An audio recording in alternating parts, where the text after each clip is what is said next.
भारत में आज का दिन जो है वो 5 राज्यों में विधानसभा चुनावों की मतगणना का दिन है।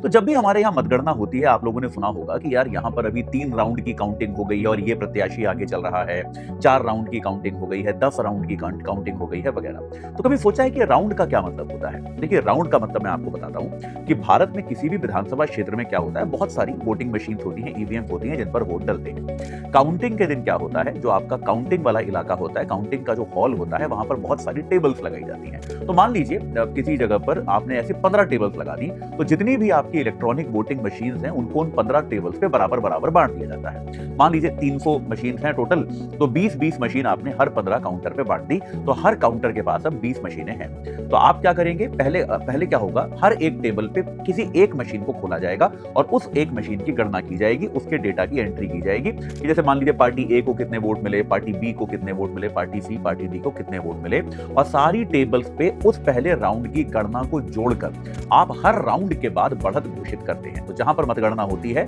वहां पर हर राउंड के बाद बढ़त की स्थिति को घोषित किया जाता है। तो इसीलिए आप ये सुनते हैं कि अभी 1 राउंड की गणना हो चुकी है, अभी 4 राउंड की गणना हो चुकी है और अभी 8 राउंड की गणना हो चुकी है। इस तरह की बातें आप अक्सर सुनते हैं। इसीलिए कहा जाता है कि जब तक 2 राउंड, 4 राउंड, 5 राउंड हुए हों तब तक गणना का कोई खास मतलब नहीं होता, क्योंकि भाई मशीनें बहुत सारी होती हैं। आमतौर पर 15 राउंड, 20 राउंड इत्यादि होना सामान्य माना जाता है। तो ऐसे में 2, 4, 5 राउंड की गणना को बहुत ज्यादा गंभीरता से नहीं लेना चाहिए। परिणाम जो है उसके बाद कभी भी बदल सकता है आमतौर पे, लेकिन परिणाम जो होता है वो 10 राउंड की गणना के बाद आप ये मान सकते हैं।